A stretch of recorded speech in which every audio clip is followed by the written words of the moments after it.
I believe this is just a one-off. This has nothing to do with anything. This is a one-off. But I believe I have found the world's first sentient cockroach. I was looking down and there's a cockroach on the floor and he was like going around in circles and I thought he was, in the throes of death from some cockroach poison. He was getting ready to keel over. But then I noticed he made a straight line and then he went and made another little circle and then he made an arc. And he kept doing this and I realized he's making letters. He's spelling out words, making letters on the floor.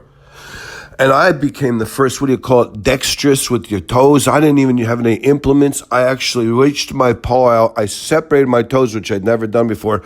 And, dogs have claws. You can't retract your claws like a cat.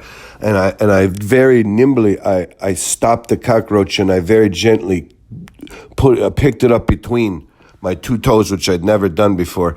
And I looked at that cockroach right in the face, and that cockroach was looking at me. And I don't know what compelled me to do it, but I reached the cockroach back just a little bit, and I let it touch my collar. And the cockroach said, "I'm lonely, and I have a fear of death." And I pulled that cockroach back. And I thought, oh my goodness gracious, that cockroach... Who ever heard of a talking cockroach or a cockroach who was lonely and had a fear of death? And I just almost froze, but something forced me.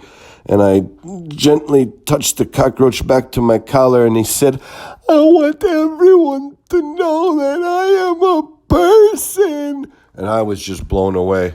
I flung that cockroach away. I said, "I can't stop a sentient cockroach," and I flung it over, and it started crawling back towards me. But then it kind of took a turn and went underneath the table. But my dog sense told me that cockroach was down there, in the shade, and it was protected by the underside of that little table. But I knew that he was still in there. He was still back in the shadows, and he was watching us.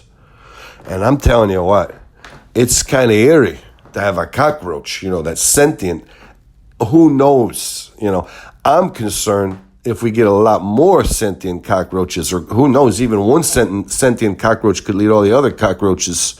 Who knows if we're going to be taken over eventually by a tribe of sentient cockroaches. I don't know. Of all the things we got to worry about, now you have to add that to the list? Why do you even, I don't know. It's crazy, but whatever.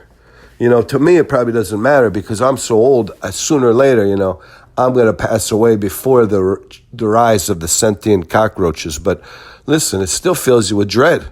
It's like, the sun's going to burn out. It's a little scary. It's not going to happen to you, but it's a little scary if you think about the cockroaches taking over.